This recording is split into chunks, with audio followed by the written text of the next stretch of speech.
Now over to Victor Lewis Smith, author of the Loose Ends book, so heavily hyped by Miss Gillian Reynolds in the Daily Telegraph. Thanks, Jill Girl, the check's in the post. This is not Victor's only claim to distinction, though. He was voted April's Mr. Multiple Concussion 1988 in the prestigious hospital journal Head Injury Magazine. Oh, nasty. But frankly, Ned, I'm used to getting short shrift on Saturday mornings. It always happens when I spend too long in the bath. My shrift goes all short and wrinkled. Look, it's almost vanished. It's withered. It's all... Come on now, ladies and gentlemen, get your fortunes told here. Flu victims especially welcome. But this week, to supplement my meagre BBC income, I become a clairvoyant and have a small erection at a local fun fair. What's new? I usher gullible punters into my tent. Just straight into the erection. Right, come in, sit down, would you please? Thank you, am I going to die? I'm practicing a unique form of fortune-telling, not tarot, not palm, not crystal balls, but good old-fashioned nasal snot. Dear, just take this Kleenex and give a good blow, would you? Hey, am I going to die? No, I can't know until I've seen the auguries. Now, blow! What? Thank you. I gaze into my client's hanky containing the discharge from his freshly blown nose. Right, now, open it up. Hey? Oh, you've suffered in your life. Look, you see those two bogies on the cusp of that snot? Yeah? Am I right in thinking that your half-Hungarian Down syndrome wife caught her left nipple in the workings of the up escalator at Victoria Station last Tuesday at 4:17? No? Thought as much, it's uncanny. The mucus never lies. I've got the gift, you know. £100, please. Oh, it's a bargain. Moreover, I spend a lot of my time trying to contact the dead, rather like being producer of Loose Ends, but my speciality is exorcism. My most recent success being at Heaven Gay Club, where I had to evict two ghosts who spent all day putting the willies up each other. Oh, I'm disgusting now. He's sick, he is. He's sick. It's all F and B words with him. Yeah, you're right, doll. It's all toilet humour. That's what it is. Yeah. Don't you realise that Radio 4 audience don't have any toilet zones? Only working class people have functions with their stage doors. Yeah, it's all toilet zones with him, all toilet zones. Look, he's even on the telly these days. Oh, no. Oh. You are about to enter a realm beyond imagination.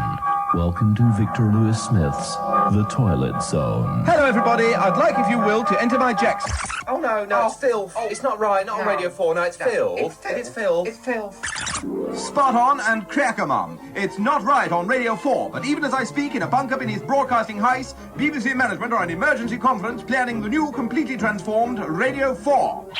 Order, this is an emergency meeting. Now, the last two stalwart home service listeners died, aged 143 last night.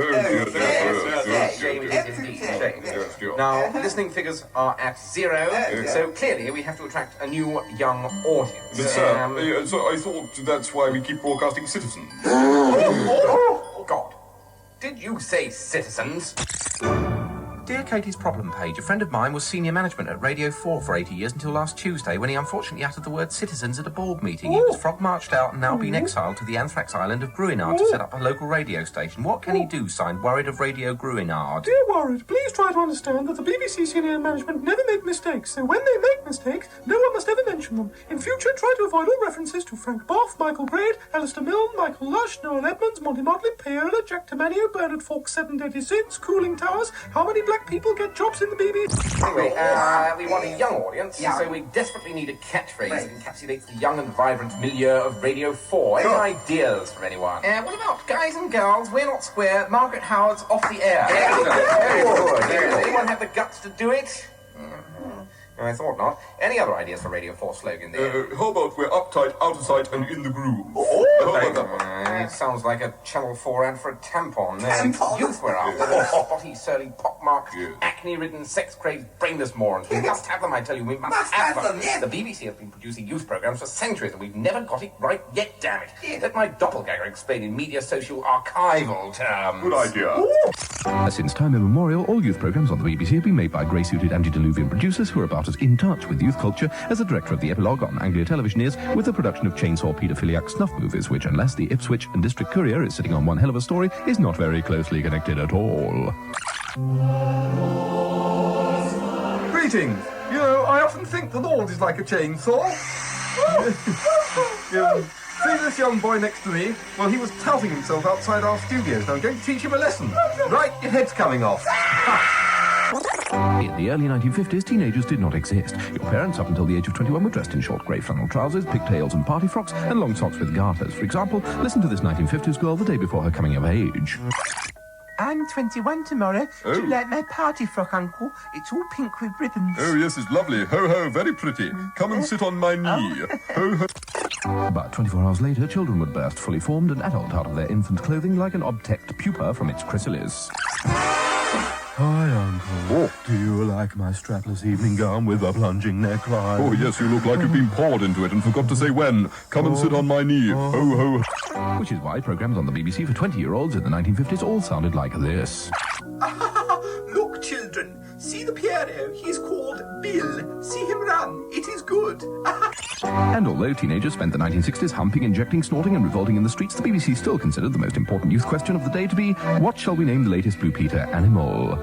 We present Extraordinary Bygones from the 1960s. Number 1, The Mystery of the Disappearing Blue Peter Parrot. The Mystery of the Disappearing...